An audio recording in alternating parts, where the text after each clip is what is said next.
This is Conversations with Women in Sales, an award-winning podcast created by Barbara Giamanco, who hosted the first 67 episodes.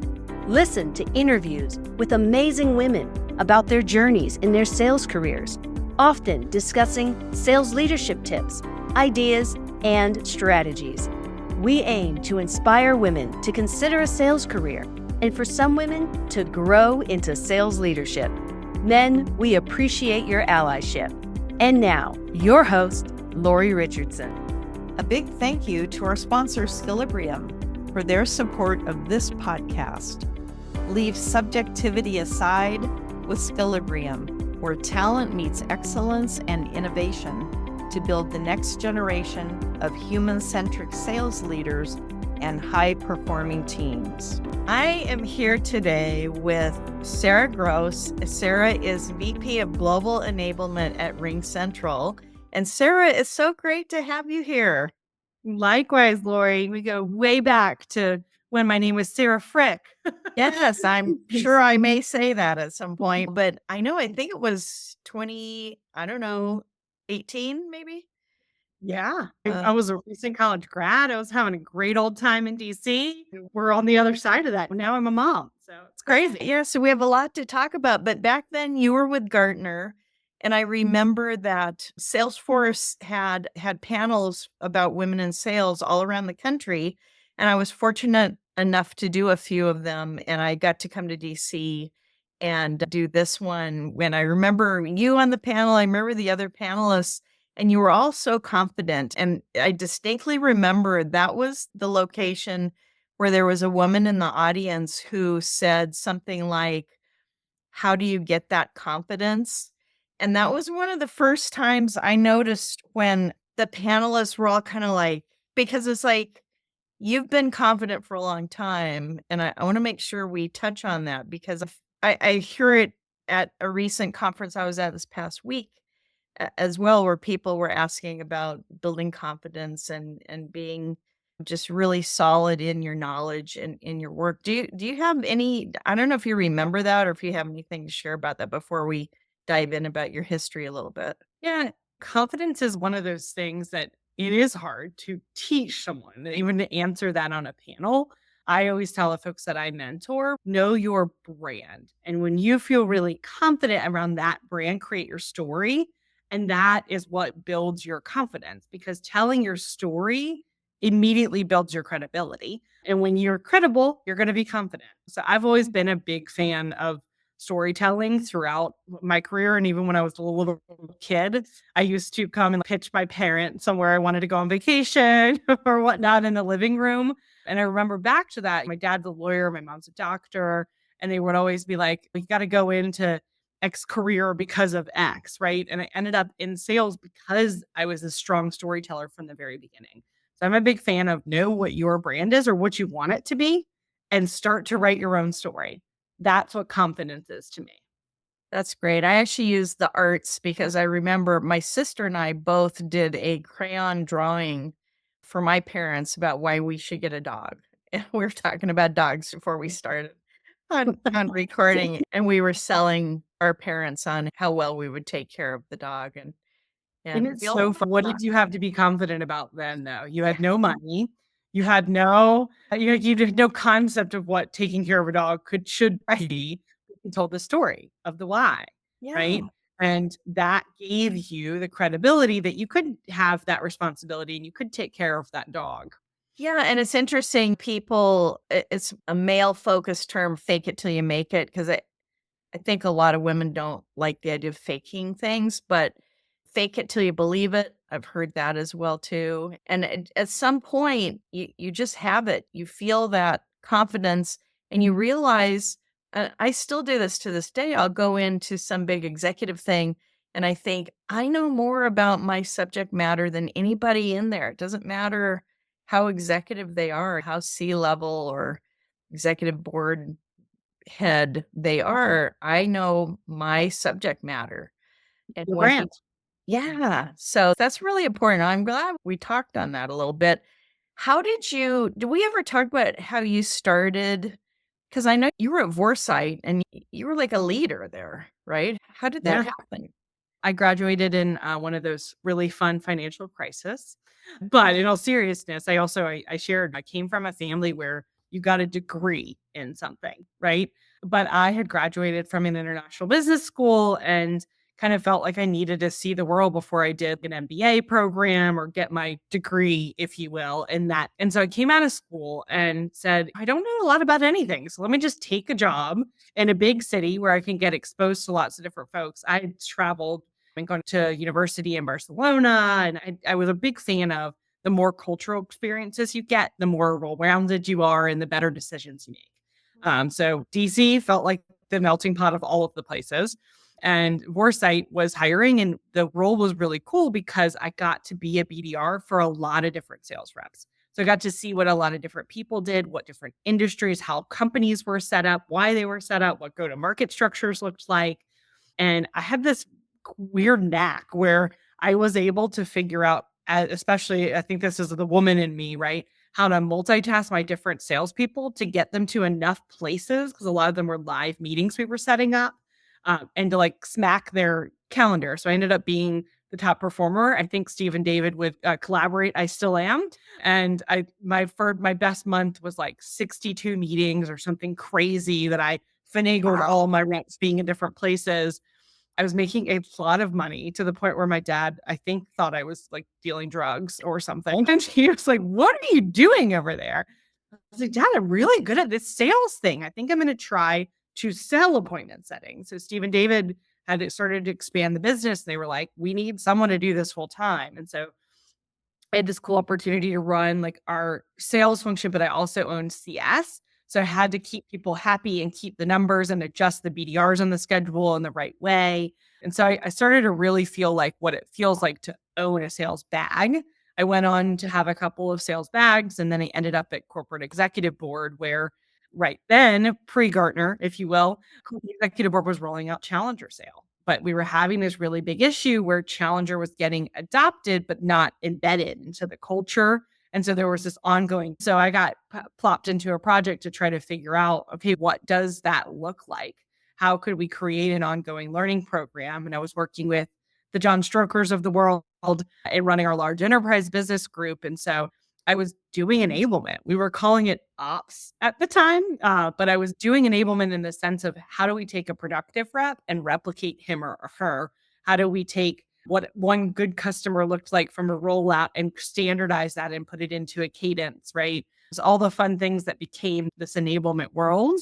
Yeah. I then got married and did all those fun things. I said, DC, I've had a great decade. Loved you, but I'm not 20 anymore. And I can't be out till 4 a.m. And also my husband had gotten into his residency. So we moved down south. And I ended up at RingCentral, which has been a fantastic journey of like just basically me and an enablement role and growing out a team of about 50 folks that are dedicated to segment, they're dedicated to partnerships, they're dedicated across different channels that we're going through. It's been a lot of fun. And I think enablement is one of the best things that has happened to the working environment, because it used to be like, I'm a sales manager and I have a dashboard and a quota. I better be successful. Now you've got this layer that's looking at things from a different lens than you are and helping you think about what does your team need the next quarter and the quarter out from there. Yeah, I was an early adopter of the Sales Enablement Society way back when. That was a while back too. And I remember the whole premise of the organization initially. I don't know what all they're doing today, but initially it was just like there are no standards or no guidelines or no definition. The only definitions are being provided by vendors. And it was a perfect opportunity for an organization to say, to help arm people with knowledge so that they could go back to their company and say, if you want me to also do the onboarding training, I'm going to need to do less of this other thing, or we're going to need to hire more specialists, because it's encompassing, don't you think? Enablement can be pretty broad. I call it the octopus of the organization because it is really the only department that touches every other department. Yeah, which is cool and can definitely affect the revenue in the organization like nothing other than salespeople and the sales motion. Well, a lot of enablement started to expand to the entire customer journey. Anybody touching the customer right? That's the role I have the pleasure of being in. So it's interesting the way I've adjusted. Yeah, you can impact the net initial sale, but how do I educate the team on what NRR is and why does that matter to the company? And how do I think about the retention? What are the levers, right, that we normally would look at in the pre-sale cycle, but in the post-sale cycle that we should build in pre-sales to make the most successful customers? How do I think about support and what the escalation path should be for a customer? Now that enablement defines that, but we should be educating across everybody touching the customer what those look so that they have the opportunity to make our customers as successful as possible. So the reason I like enablement pulls from finance, from legal, from marketing, from HR, is we have to communicate those things amongst the team as the baseline. Then it is what training does each role need and how do you layer on what success is if that person's doing that role for the company. Yeah, you're like the glue, aren't you, to connecting everybody together. In a lot of ways, yes. I guess so. And I would think that you need to have sales leaders that you respect in a case like that, and people that, I guess you need all the leaders. You need to have good working relationships with all the departments, wouldn't you? It's a lot about relationship building for sure. Ideally. Yeah. I think the other piece is it's a level of trust because a lot of enablement is verify and then wait deal, right? You have to teach them, but you can't immediately go measure that someone actually is trying that motion, right? You got to give them time and then you have to tailor it along. So enablement is a long-term game. So it's a really big relationship with your CRO because you're not going to close the deal that quarter. You're going to help him see the deal that they didn't know that they could bring in next quarter, or you're going to help him or her understand what gap of knowledge in a product that does the team have that they need to fill in order to be able to get the future quarter pipeline. Yeah. And in the old days of sales, it was really just lagging indicators we would look at and think about what we would do next time differently. So it's really come a long way. It's exciting.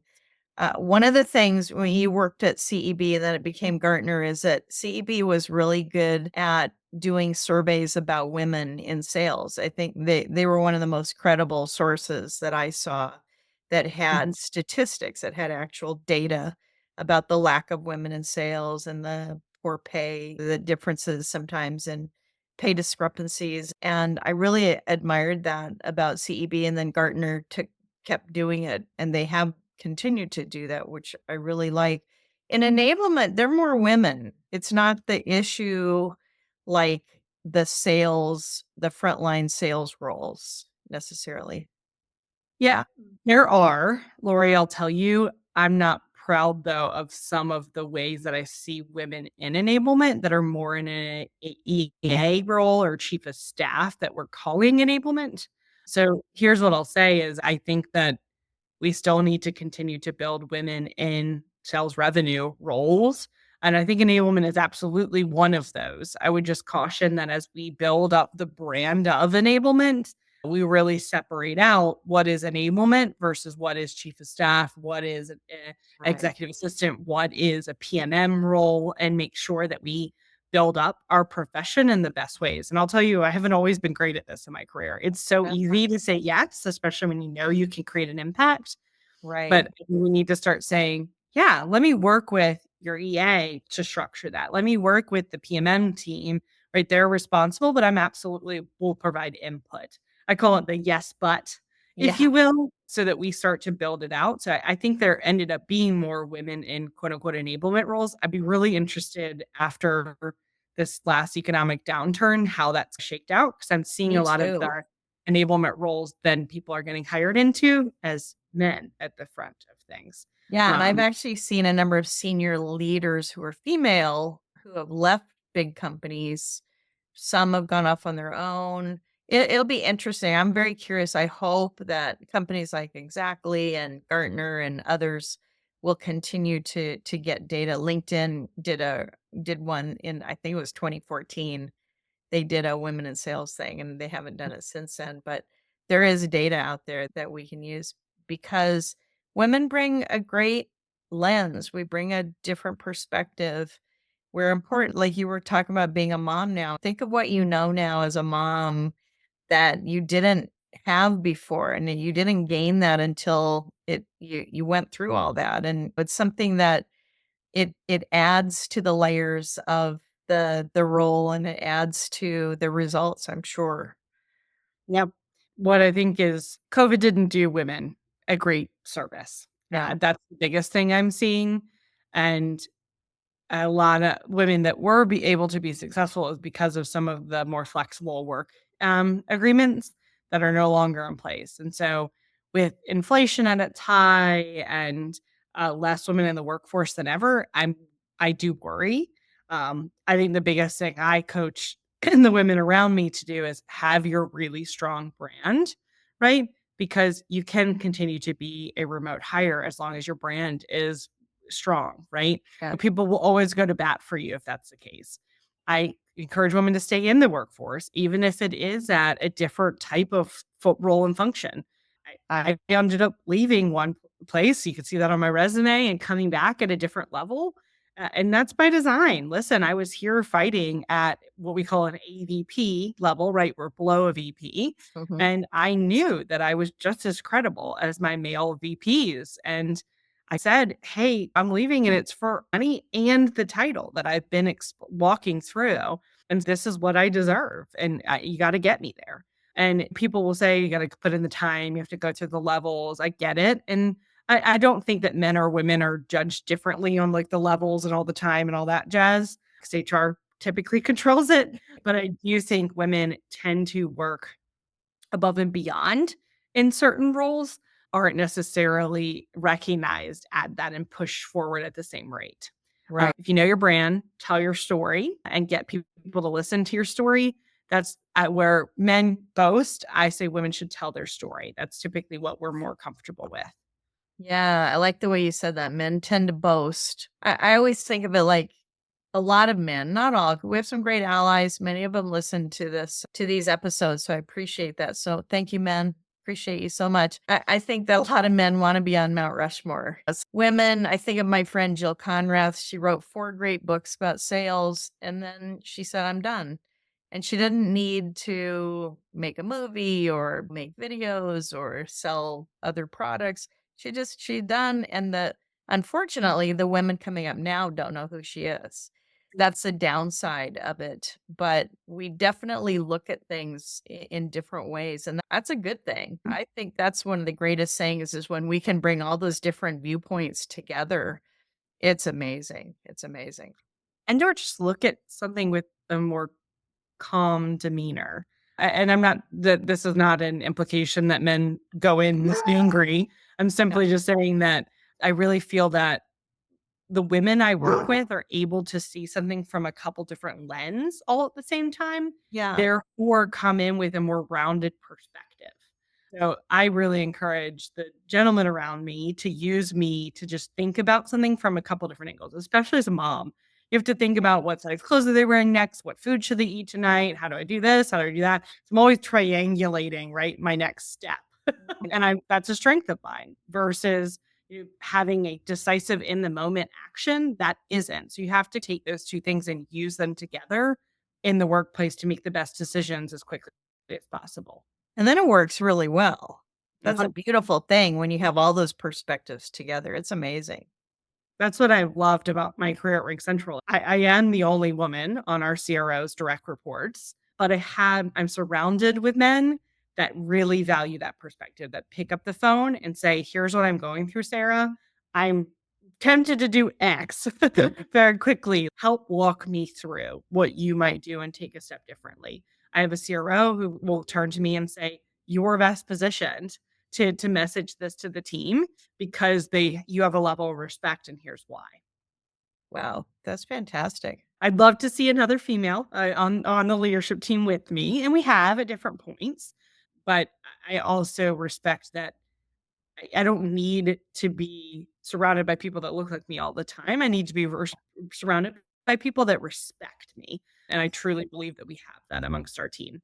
That's my biggest thing is I want more women in the workplace and in senior leadership positions, 100%. We need to keep doing the research. We need to keep pushing forward. But the biggest thing is let's create the best working environment Because then people are going to realize I need more people that look like Sarah. And then they start to bring more people in, and it's the hiring profiles. I'm really proud with some companies out there. And when you do have a female on your leadership team, don't put her in a box and say, oh, Sarah's only good at these things, right? Have her as part of the conversation, because you never know, even if you're talking about FedRAMP, who knows what perspective I might have, even though FedRAMP's not in my full background of setting it up and structuring it. Yeah, that's great. Yeah, it's really important. And I wonder, in addition to really knowing your brand, what else has helped you to get into more executive positions, do you think? A big thing I try to employ is I'm not going to put something together for somebody else to present it. If someone is asking you for something, say, hey, walk me through where this came from. What would be the ideal next steps coming out of it? Structure the content, but structure it and say, hey, Lori, I think that's a great thing. I'd love to tackle that with you. Can we co-present how we're going to attack this issue together? Right? It gets you the seat at the table in these big conversations and shows that you're then accountable for the follow-up steps. And it puts you in a position to really shine. Has that And happened to you in the past where someone took your idea and ran with it? I think I've put a slide together and then they've presented it. And then they said, okay, Sarah, you have to execute on this. I do all the work and then it's presented up again. And so I got good at saying, what is the thing we want to accomplish in doing this? And if so, I'm going to be the DRI on it. Okay, I'd like to be part of the conversation so I make sure that it's all aligned. What is a DRI? Directly responsible individual. I like it. Like a person doing the shit. Yeah. I like it. DRI. Yeah. That's great.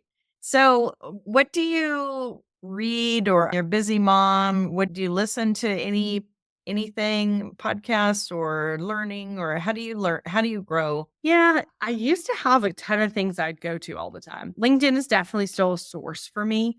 As I think about kind of podcasts in the world, I honestly, as a mom, a little bit, I've used those to get out of my work mindset. I like a lot of murder podcasts, but I've also been listening to T-Boy. I don't know if you've listened to their podcast. It's on Wondery, and they give a really good, super honest landscape of what's going on in the tech industry, what's just going on in the world and why, and what's the reasoning behind it. I like a lot of like, how do we get to the why? There's a lot going on. Like, why are there not more women in sales leadership? Pandemic happened, everybody were remote, your kids started staying home, your daycare was closed. All of a sudden, we're back into the working world where men just walked out of the house and we're like, cool. Yeah. And we are still trying to create this balance. And daycare's tripled in cost, and you're not in a place where you can, but you can't really now. Remote work means you're on all day, every day, in back-to-back meetings. Like, you can't multitask like some people did during COVID, right? Right. And so we're back in this working world, and there's not a lot of quote unquote part-time jobs that you can balance things. So what do we do about it? We encourage teams to create and structure roles that could use the talents of our hybrid workplace. I've been using remote contractors, like writers, in different ways that are women that can work part-time. And I purposely look for moms and in a lot of scenarios so that I can use folks that I know want to work, but maybe that's not the right time for them. I have a 1-year-old without a lot of help from my husband and my mother-in-law and my mom and daycare. Like, I couldn't do it all. I'm in a lucky scenario, but not everybody can do that. So try to look for places in which you could take in part-time and purposely look for a demographic that could fill that. Did having your own child give you more empathy for moms and dads too in the workplace, or just a different perspective? Gave me a different perspective on the post 5 p.m. conversation. After 5 o'clock. Honestly, I'm really proud of myself, candidly, of being able to prioritize what's most important. My boss called while I was doing daycare pickup or drop off this morning. And normally I'd answer and maybe sit in the parking lot with her a little bit longer, or would have done this before if I was like waiting to go to a coffee shop. And now I picked up and said, hey, I'm doing drop off. I'll call you back in 30. It's a level of confidence that I didn't have before to control those boundaries of what I can and can't do.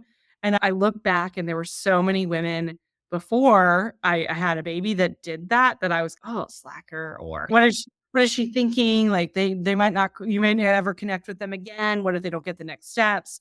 But at the end of the day, you are a better worker and you're more strategic in the way and when you spend your time. And I really applaud all the ladies who did that before me, moms and dads alike. And it's one of those things I look back, God, I should have helped more. And I always did. Like I always had bosses who had kids and I'd help cover for them in places because I knew that they had to do the pick off or the drop off. But I didn't realize the way in which how much smarter they were during the work day to get things done. Because you have to be, right? Yeah. Got to be strategic. Yeah. That's great. Yep. Love that. All right, Sarah, we're going to be looking to see all the new and exciting things in your future. As it's been really fun knowing you for as long as I have and seeing you up the corporate ladder. And I always refer to, there were the Jills and the Lories. There was Joe Conrad, Jill, who made it, Joe Raleigh, yes. Lori. Yeah. And so you were the women setting the foundation for me to get into my next piece. And I hope that I can continue that tradition for all of you ladies and keep raising the next women of the workforce. That's great. Can people reach out to you through LinkedIn? Of course. And if you don't know Jill Raleigh, you should Google her and read, because there were a lot of foundational things that were put into place to create being a rock star woman in sales. Yeah, that's great. And people can reach out to you. And yeah, please do. That's great. Especially if you want to talk enablement. It's my love language. Oh, that's fantastic. All right, Sarah Gross, thank you so much for being here and continued success in all you're doing. Likewise. Thanks, Lori. Thanks for listening to this episode of Conversations with Women in Sales. You can find all of our episodes at womensalespros.com/podcast. Help us spread the word and let's change the face of B2B sales.